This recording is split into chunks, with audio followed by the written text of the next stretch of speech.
Hi, Jamie Andreas from GuitarPrinciples.com here. I'm going to teach you how to correctly learn, practice, and play the pentatonic scale.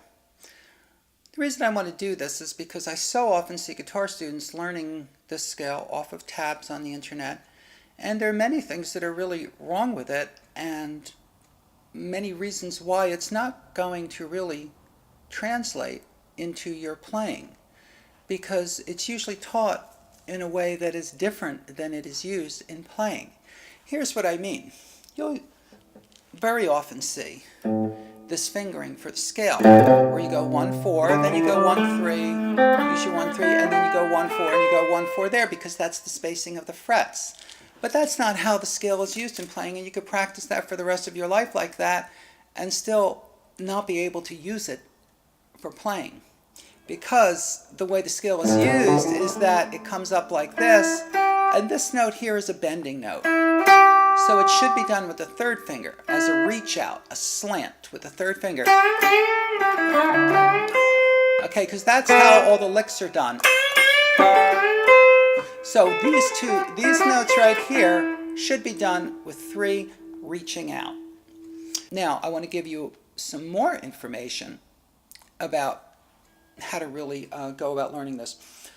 One of the big differences in the position for pentatonic playing from the position for, say, straight on major scale type of playing like this, or the way your fingers would be used on an acoustic guitar, is that the fingers are not going to approach in a straight way like this.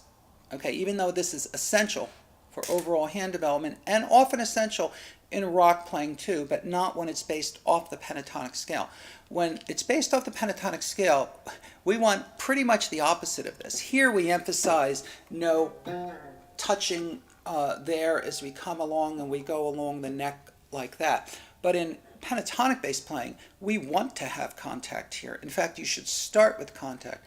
When you start the scale, the first thing you want to do is put your base of your index and cradle the neck here, then bring the fingers over like this, play your first 2 notes, and then as soon as you make your move to the second string, you have to begin to slant. So I'm not going to come to the, or 5th string really, but 2nd string in the playing of the scale, I'm not going to come straight on like this. I'm going to be like this, and I'm banked against this contact. And I progressively slant my hand and reach out 3 as I go up. And the more I go up, the more my thumb comes around again. That's a no-no when we play a straight major scale as intended for acoustic playing or classical playing.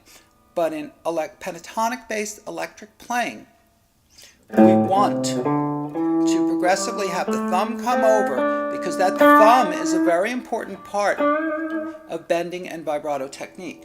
And by the time I get up to here, I'm like this, and I never lose contact. The hand basically moves like this, never losing contact. And in fact, that contact back here is also an important part of controlling the string when we're doing things like vibrato. So, playing it from the beginning, if I did it wrong, completely wrong, it would be like this. Using the 4th finger and keeping the space between the hand and the guitar. Doing it right, I'm starting like this. My